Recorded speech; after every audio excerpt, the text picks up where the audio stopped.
One of my co-hosts is in Berkeley, California. Do you mind if we ring him in? Okay. Thank you. His name is Buzzy Linhart. Well, is that why you didn't buzz him? I'm always buzzing Buzzy. This used to be the Buzzy Linhart show, actually. Oh. One ringy dingy. Hello, WinCAM. Hi, WinCAM. How are you? Hello, Buzzy. Don't talk now. I'm talking to the guys. Okay, I wanted to say hi. Not now. All right. Okay. Hi. How are you? Good, we have Gallagher here with us. You're kidding me. No. No, is this Gallagher or Gallagher brother? Well, if I was the brother, I'd continue to lie, and I wouldn't tell you the truth. We'd never really exactly know. Wow. So we gotta check the continuity of all your shows to see if we can tell, maybe. Well, I sure enjoy everything you've done so far that I've seen. Uh-huh. Very much so. Ever so very much so. What are you up to these days? Same thing? Well, I'm making the world a better place, you know. I'm a visionary, so I can see how to fix the world. I'm going to tell the people who work on the highways that, it's $3,500 if you hit them. I'm going to tell them to quit wearing the same color as the cones. This is ridiculous. I don't know why they do that. But every day I see something that's vital and needs to be fixed, and then I get on television or somehow in the internet and I try to... I ran for governor of California, you know. I got 16th. I did not know that. Yeah, I'm the one that started that. Crazy people running against Schwarzenegger. In fact, Maria'd be a lot better off if she'd have voted for me, I think. I agree. You know. Yes. But I wanted to use helicopters to clear the freeways. I believe that if the freeways are jammed, our economy isn't happening, we're not collecting taxes, there's no sense in having freeways if you can't... We're burning out the air, just flying the helicopters anyhow. Might as well do something with them. That's what I said. We're paying for it, and we've got these Air Force bases near every major city. Go get the helicopters and get these cars off the road. You can't send a truck to a traffic jam. It's ridiculous. In fact, it doesn't really jam up until the tow truck gets there. Right. So that's just one thing I'm doing. Lack of connecting, is it because people are pushing their own deal, and so they're not even searching for things that could help in the other way? It looks like the two sides are trying to convince everybody that they're the only way. I mean, those so-called main two sides. We're in a rut. The only way, and they just stick to it even if it makes them lie. Or if it's stupid. You know what they give you when you retire? A watch, and you never need to be to an appointment again. That's a ridiculous tradition. They ought to give you the watch when you hire on and say, don't be late. That's logical. I know. Well, being logical don't work in America. What you do is you give them a very expensive watch, and they say if you're on time, then you can keep it. I tell people not to get another job if they've lost a job. It's obviously not a good idea to have your life pulled out from under you. You ought to have your own business. You won't fire you. Yeah, the most fortunate people are the ones who are doing their own thing. Yeah, you can sell things on the internet to the Chinese. You don't even have to get up and leave the house to have a business. Wow. Hey, Are you going to write a book with a list of these things in there, Gallagher? No. I'm urging him to, but he's not listening. No. I don't think people read anymore. You Buzzy. don't what anymore? You cut out. I said they don't read anymore. That's very true. Well, here's my theory is we got millions of CD players. If we could just get them to listen to something that's a message, then we got the equipment to do it with. They might as well listen to radical ideas on their way home. Well, even the CD player was a stupid idea to run with. How many years did these kids run around with a record player spinning instead of having solid state? We needed Steve Jobs to show us how to have music in your pocket. Right. Now he's gone. But somebody invented the other, so they're getting royalties off the other, so it's going to be hard discourage people when it seems so modern. Hey, Buzz, when's your new record coming out, or the old record, Electric Lady Dream? I believe it'll be out in 10 days. I'm just about to listen to the final master attempt, and as soon as I call LA, we're a three-man record company, Gallagher, and tell them that it sounds good to me, then we can start doing it, because we're not printing them, we're just going to fix them for download. That's another thing, the thousands of dollars that are spent making hard copies of stuff. And it boils down to kind of a vanity project for all the bands and all the, you're selling yourself, and that might not be the best thing for the universe right now. It was the first album recorded at Jimi Hendrix Studio. Oh. Electric Ladyland, back in, when, 1969? Electric Lady Studios, we started in 69. They were still building the studio around us at the time. We took over an audition tape two tapes that we did for Columbia and Elektra that they decided not to sign us and said we could keep the tapes. So we took them over and played them for Eddie Kramer and asked if he would co-produce with us. We should have been lucky if he would produce it. We said we want to be the co-producers, and he said, okay. And every band that auditioned Electric Lady to decide if they were going to record there, and everybody wanted to, they were treated to the cut called Talk About a Morning that Jimmy and Eddie Kramer felt was the best way to demonstrate the sound in the control room. So they used speakers. What a sound it was! I wish I could hear it one more time like that. To mix the music right, you have to switch down to smaller speakers to make sure that they're going to interpret it right, because you got to add a lot more bass for a small speaker than if you got a full range situation. Now, so we're so excited, and there's a song that was missing from the original record that'll be included, and boy. Gallagher recorded an album for United Artists. Where did you record that? At the Ice House in Pasadena. Oh, wow. Live. I love that place. That's a great... Are they open anymore? Yes. Wow. Do you play there? Not anymore. You don't like going to California? Well, I wouldn't work in that little place. Yeah, it's too small for him. Very intimate, though, if you have a reason to. It's a good place to maybe preview a new album or band in a small situation if you need to. But I wanted to introduce you guys officially, and I have. Any questions? How is it in Berkeley today? Is it sunny? It's moist and runny. It looks like it could be the next to the last day of the universe, but it's clearing up. Always clears up. You don't know till 2 o'clock or 3 in San Francisco whether it's going to be sunny until the last minute. And wow, I feel silly talking about this stuff because Gallagher has been an incredible inspiration to me for years and years and years. An entertainer must enjoy other entertainers, otherwise they're going to burn up. And, well, can I send some lyrics to you and get a record, get a song on your album? I've got a lot of lyrics that I write with no music. I'll give you his email and his Okay. phone number. Please, let me try to write some. I'm very quick at figuring out what chords can be. When someone gives me some good lyrics, I can just hear what the music could be. And we can vary it too. I can give it a try, Gal, and may I call you Gal? Yes. Gallagher. You changed the universe. I did. Every amusement park in America has a splash ride. Shamu didn't splash anybody before me. Blue Man Group owes me a lot. I ought to get a percentage of that.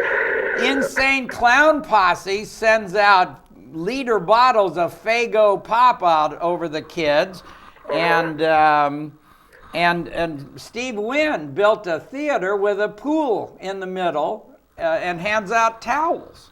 Wow. That's funny.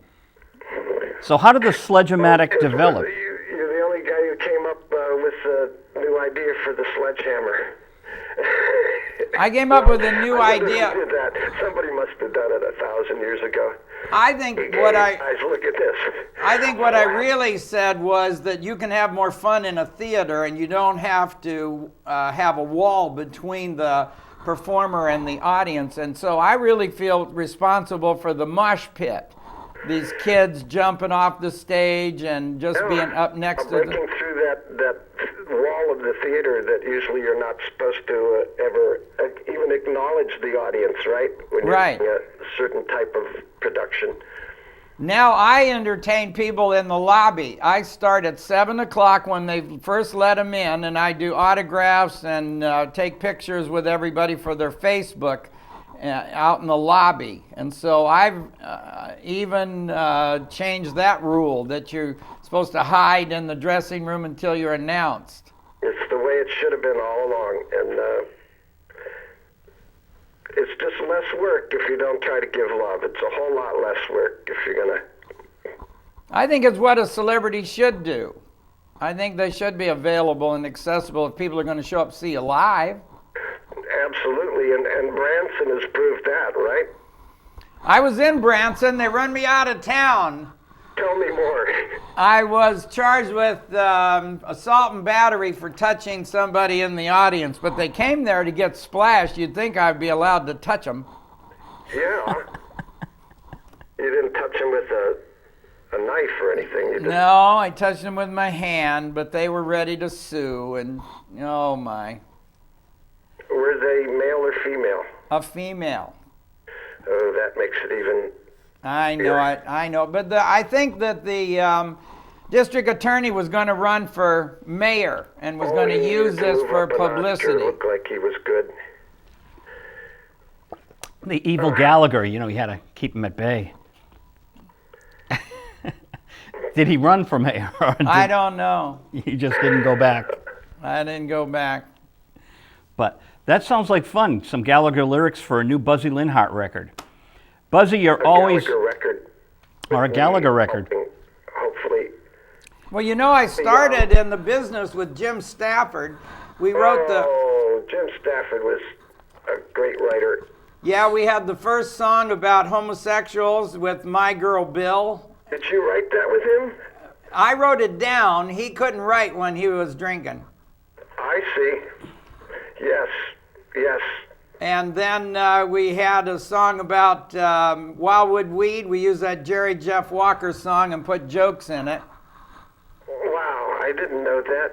I remember it was very interesting because when they were planning for the Jim Stafford show, I was in LA at the time, and somebody thought it was a good idea to send me over because they were looking for a musical director. So I went over and I sang for him. He said, well, this is not going to work. He said, you do the same thing I do. We already got somebody who does that on the show, and it's me. So he didn't need great songs. He had a plethora of them. But I never knew you were connected. That's really nice. Spiders and Snakes. Yes. Did you write that? No, that was the Bellamy Brothers. They wrote that? They wrote the hook. Wow. Jim rewrote the verses. Wow. It used to go, I used to live a long time ago, don't ask me how, I know I just did. So they were high, I'm sure. But Jim liked the hook, so he rewrote the hook. And lucky for the Bellamys, somebody else wrote their hit, Let Your Love Flow. Which was a nice pop song for them. Yeah. Would you, let's see. I just had an idea and it went flat away. Oh. It's Bluesheimers. I have an idea for a song, and maybe you could work on the lyrics if you're interested. The opening line is, sometimes I feel they took my tail the day that I was born. They took my tail. Nothing but an interesting opening line, but just think of the things you could do if you had a tail. You didn't need somebody to hold the package string when you're tying a knot, and all kinds of great things. I used to do a routine about that on The Tonight Show. I put a balloon, those long balloons in my pants, And I said, if man had a tail, would it be legal to leave it out or would you have to tuck it in? And what did they feel? They felt that was the only joke of the routine I had that I could do on the Tonight Show, because I had some other jokes. You planned some even worse, so they'd have to... Well, it's a nightclub. I'm a nightclub comic. Yes.